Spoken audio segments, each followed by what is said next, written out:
Esta noche quiero llevarlos a un lugar apartado, de esos en los que parece que el tiempo se ha detenido. En cada rincón oscuro de este país, en cada pequeño pueblo, existen historias que desafían cualquier lógica, relatos que nadie se atreve a cuestionar, porque todos en el pueblo han visto o vivido algo que no pueden explicar. ¿Alguna vez han oído hablar de San Ignacio? No lo busquen en el mapa, no lo van a encontrar. Y aunque lo encontraran, no estoy seguro de que quisieran conocer lo que se esconde ahí. Hay quienes dicen que en ese lugar olvidado por el tiempo, manda la voluntad de una sola persona. Una persona que, aunque todos conocen, nadie llama por su nombre real. Le dicen la madre, y no porque ella sea una protectora de los suyos, sino porque en sus manos el pueblo entero le pertenece. La historia que están por escuchar es la de un hombre común, un hombre como cualquiera de nosotros, alguien que decidió bajar a San Ignacio sin saber lo que le esperaba. Lo que comenzó como un simple viaje terminó siendo su peor pesadilla, y una advertencia de que no todo en esta vida se puede entender.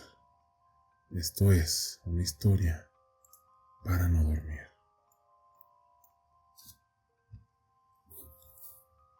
Todo comenzó hace aproximadamente 5 años. Yo vivía en un pueblito escondido entre las montañas del sur de México, un lugar que pocos conocen, casi como si fuera deliberadamente excluido del resto del mundo. Su nombre, San Ignacio de los Cerros, un nombre que casi no se escucha, y creo que hay razones de peso para que el resto del país se mantenga alejado de su existencia. Recuerdo que llegué al pueblo por una invitación. Mi amigo Hugo, con quien había estudiado en la universidad, me llamó una tarde diciéndome que quería que lo visitara. Él se había mudado a San Ignacio para trabajar en un proyecto social, ayudando a los habitantes en temas de salud. Aunque sonaba remoto, la idea de un cambio de escenario me emocionaba. Así que preparé mis cosas y partí hacia allá. Para llegar a San Ignacio tuve que tomar un autobús a una ciudad cercana, y de ahí un transporte que me llevaría por caminos de terracería. El trayecto fue largo y tortuoso, y el aire se volvió pesado mientras nos adentrábamos en una zona de espesos árboles. Llegué justo al anochecer, y Hugo me recibió en la pequeña estación del pueblo. Noté de inmediato su cambio de aspecto. Parecía nervioso, mucho más delgado, y tenía ojeras pronunciadas. Me dijo que llevaba meses sin dormir bien, que algo en el pueblo no le permitía descansar. Esa noche me hospedé en su pequeña cabaña, y cuando la madrugada estaba en su punto más oscuro, un extraño sonido nos despertó. Eran como murmullos que se filtraban desde afuera. Me levanté y miré por la ventana. Lo que vi me heló la sangre. Era un grupo de personas, al menos 10. Caminaban en procesión bajo el manto de la noche. Vestían túnicas negras y llevaban antorchas en las manos, avanzando en fila hacia lo que parecía un cerro al este del pueblo. Hugo me pidió en susurros que no hiciera ruido y que me apartara de la ventana. Él sabía quiénes eran. Esos son los de la secta, murmuró, con el rostro pálido. No es seguro que sepa que estás aquí. Pasé esa noche en vela, con el sonido de susurros lejanos penetrando en la cabaña. Apenas amaneció, Hugo me explicó que en el pueblo corría la leyenda de una secta ancestral. Se hacían llamar los devotos de la oscuridad. Aquellos llevaban siglos venerando a la misma entidad, una figura que solo se refería como la madre. Según las historias, la madre no era humana ni de este mundo, sino una bruja primigenia, cuyo poder iba mucho más allá de cualquier magia convencional. No pude evitar reírme nervioso, pero la mirada de Hugo me hizo reconsiderar la situación. Me contó que la secta estaba formada por personas de todo tipo y que, Aunque era difícil identificarlos, ellos sabían perfectamente quién era quién en el pueblo. Hugo creía que esa secta le había echado el ojo, pues él había sido testigo de algo que no debería haber visto. No me quería dar más detalles, pero su mirada decía mucho. Aquella noche, al caer el sol, sentí de nuevo una sensación de inquietud que me carcomía el estómago. La cabaña era apenas un refugio ante esa presencia ominosa que se sentía en cada rincón. Alrededor de medianoche, escuchamos de nuevo aquellos murmullos. Esta vez, Hugo me pidió que lo acompañara, que tal vez entendería su miedo si veía con mis propios ojos lo que estaba sucediendo. Salimos de la cabaña en silencio y seguimos el sonido de los murmullos por entre la espesura. Tras media hora caminando en medio de la nada, llegamos a un claro en el bosque. Ocultos tras unos arbustos observamos la escena.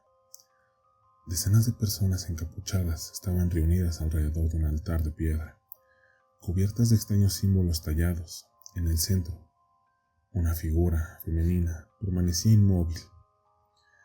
Llevaba una máscara de huesos y, aunque sus movimientos eran lentos, cada gesto parecía provocar que los murmullos se hicieran más y más intensos.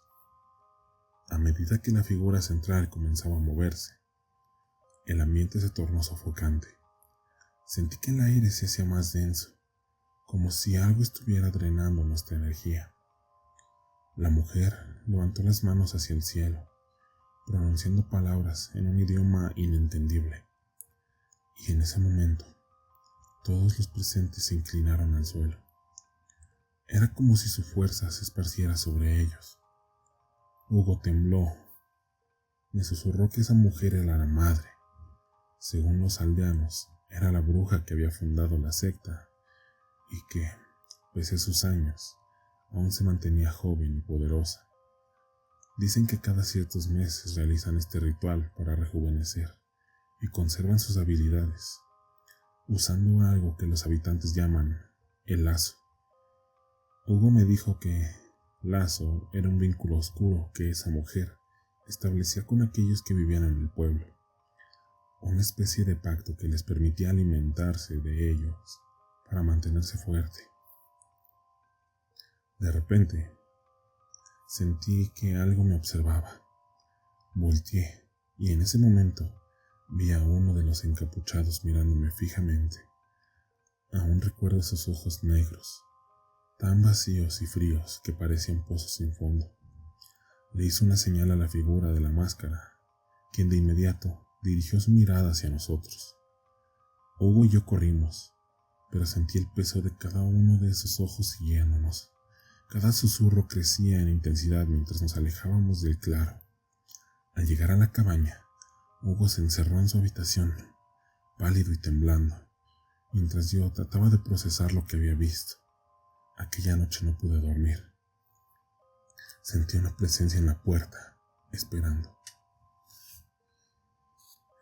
La noche después de aquel encuentro en el bosque fue una de las peores que he vivido.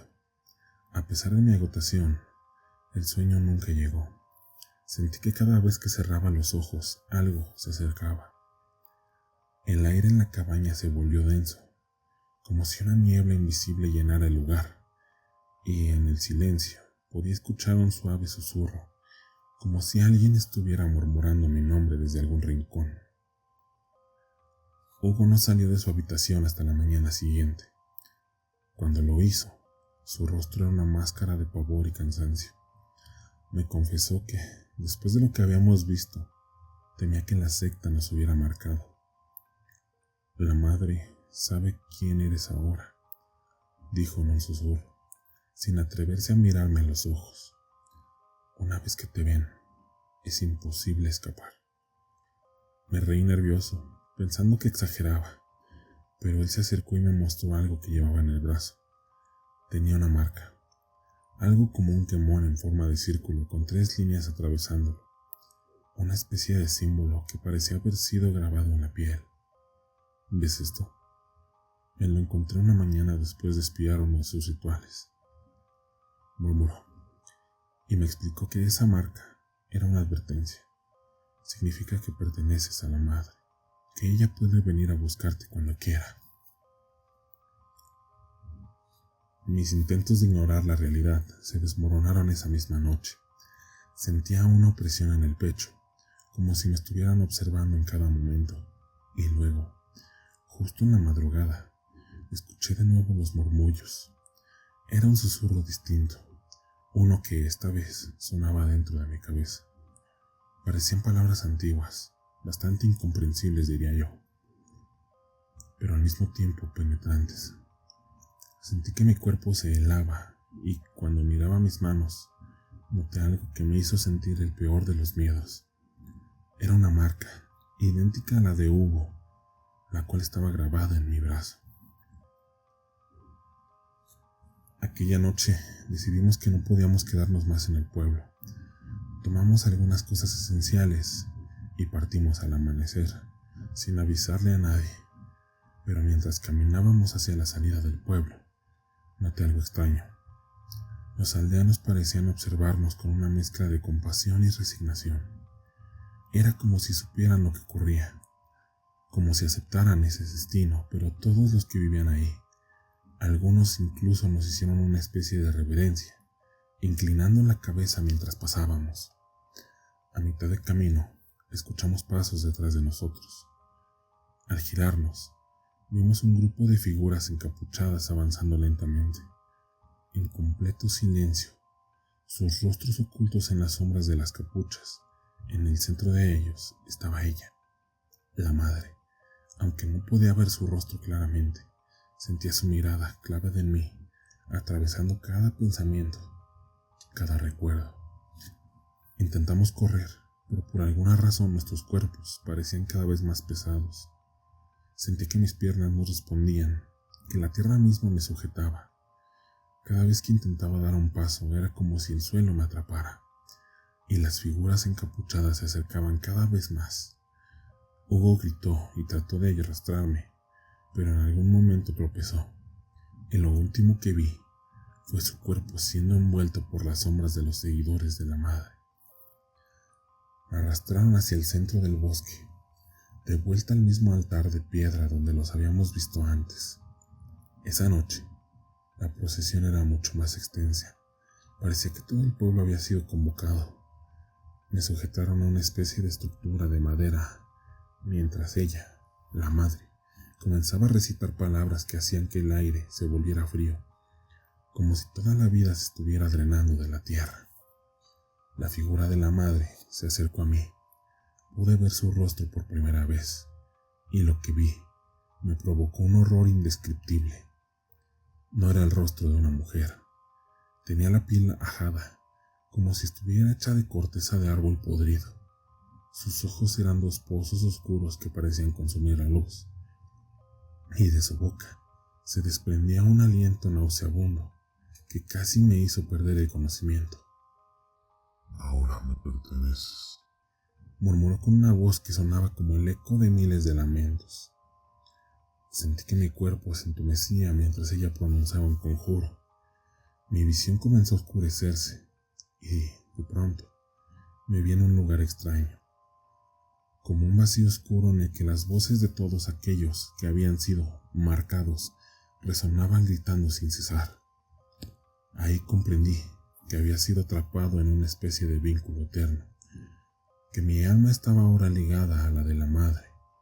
Sentí como ella se alimentaba de mi energía, absorbiendo cada fragmento de mi vida, dejándome en un estado entre la vida y la muerte. De alguna manera, logré recuperar la conciencia y abrir los ojos. Estaba tirado en el suelo del bosque, solo, con la marca ardiendo en mi brazo.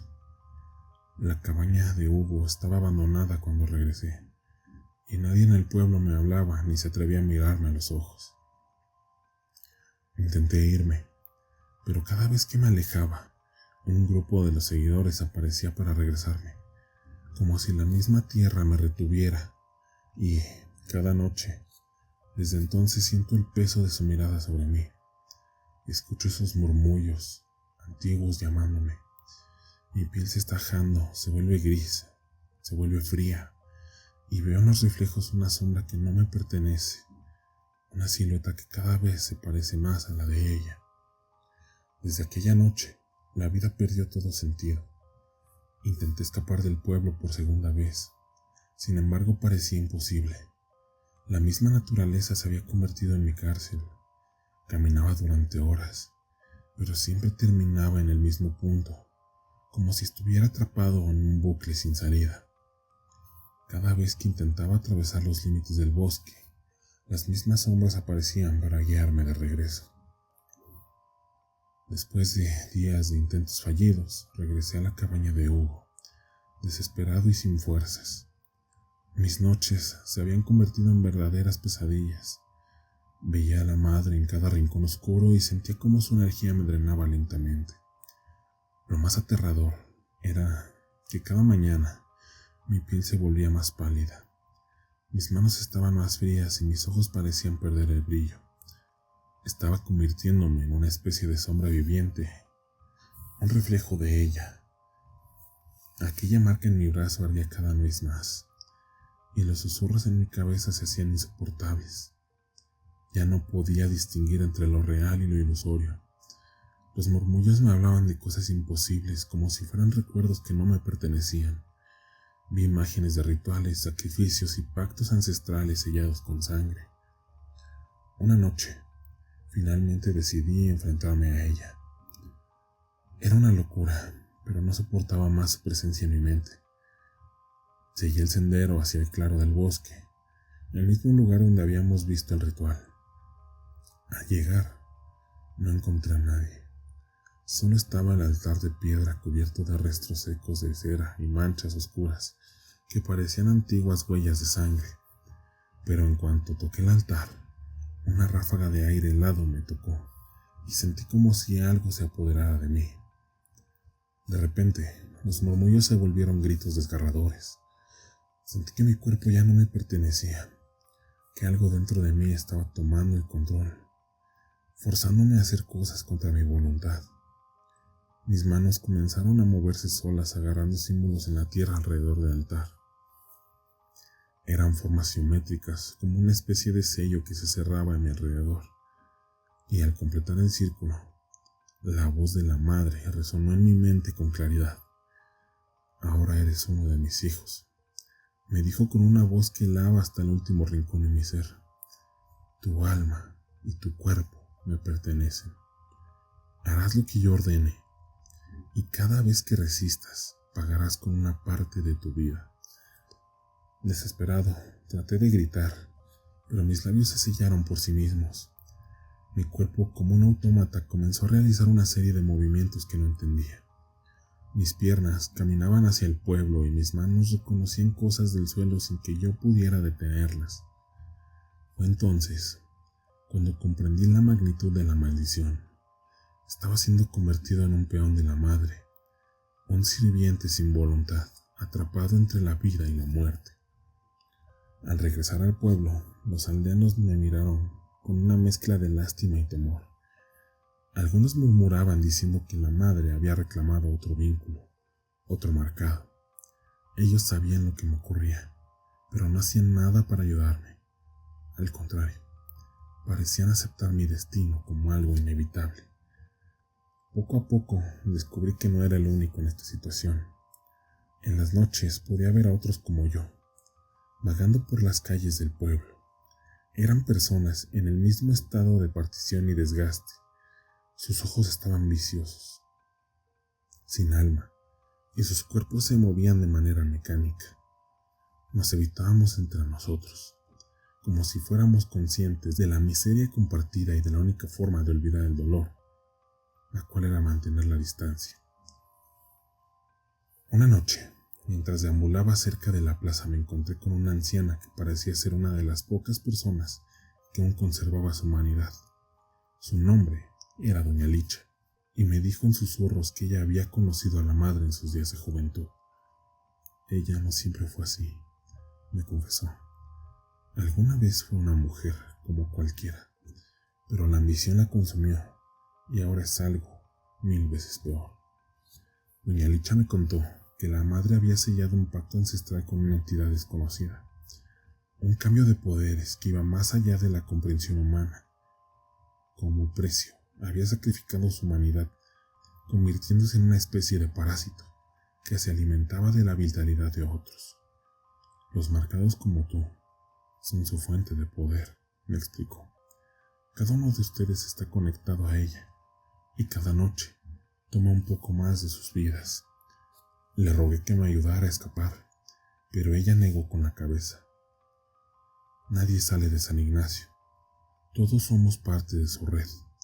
Lo único que puedes hacer es resistir, o buscar una manera de romper el vínculo. Con las instrucciones de doña Licha, me preparé para intentar un último acto desesperado: romper el lazo que me unía a la madre. La anciana me explicó que había un antiguo ritual de liberación, uno que solo podía llevarse a cabo al borde de la muerte. Me advirtió que el ritual era peligroso, que podría costarme la vida, pero no tenía nada más que perder. Esa noche fui al altar del bosque. Llevaba conmigo un cuchillo ceremonial y algunos ingredientes que la anciana me había dado. Seguí las instrucciones al pie de la letra, creando un círculo protector y pronunciando palabras antiguas. Pero justo cuando estaba por completar el ritual, una figura oscura apareció frente a mí. La madre. Su rostro era aún más aterrador. Su piel era ahora completamente gris y parecía un cadáver en análisis, pero sus ojos brillaban con una intensidad sobrenatural. No puedes escapar de mí, murmuró, mientras sentía su energía rodeándome, ahogándome. Eres mío. Y siempre lo serás. Mis fuerzas comenzaron a desvanecerse, y por un momento pensé que todo había sido en vano. Sin embargo, algo dentro de mí despertó. Recordé las palabras de doña Licha. El vínculo solo podía romperse al borde de la muerte. Con las últimas fuerzas que me quedaban, tomé el cuchillo y lo clavé en mi brazo, justo donde estaba la marca. La herida comenzó a sangrar, y en aquel momento sentí como el vínculo entre nosotros se rompía. La madre gritó, un sonido inhumano que resonó en todo el bosque. Vi su figura retorciéndose, como si estuviera perdiendo el poder. Fue en ese instante cuando supe que había ganado. Desperté al amanecer tirado en el bosque, débil pero libre. La marca en mi brazo había desaparecido, y sentí una paz que no había experimentado en mucho tiempo. Me levanté y regresé al pueblo, pero ya no quedaba nadie. San Ignacio era ahora un lugar vacío, como si el lazo que unía a todos hubiera sido destruido junto con el poder de la madre. Logré escapar de aquel infierno, pero los recuerdos permanecen y aún tengo pesadillas en las que escucho su voz, llamándome desde la oscuridad, como si parte de mí aún le perteneciera. Cuando creemos que el poder entender el mal, cuando pensamos que sabemos cómo enfrentarlo, es justo cuando él se vuelve más poderoso, porque a veces el verdadero terror no se esconde detrás de una criatura monstruosa o un lugar lejano, sino en los personajes que creen tener el control sobre lo que no debería. San Ignacio sigue ahí, esperando a la próxima alba valiente o desprevenida. Nadie sabe cuántos más han caído en las redes de la madre, o cuántos habrán intentado escapar sin lograrlo. Tal vez ella aún está viva, o quizás su espíritu sigue acechando a quienes osen desafiarla. Si esta historia logró ponerte los pelos de punta, te invito a que no te pierdas los siguientes episodios, donde continuaremos explorando relatos oscuros y escalofriantes que desafían la lógica y recuerdan que el miedo está mucho más cerca de lo que creemos. Suscríbanse al canal, activen las notificaciones y compartan con alguien que crean conocer el límite entre la realidad y lo imposible. Pero recuerden, a veces lo que escuchamos es solo el primer paso para encontrar algo que jamás quisimos reconocer. Esto fue una historia para no dormir.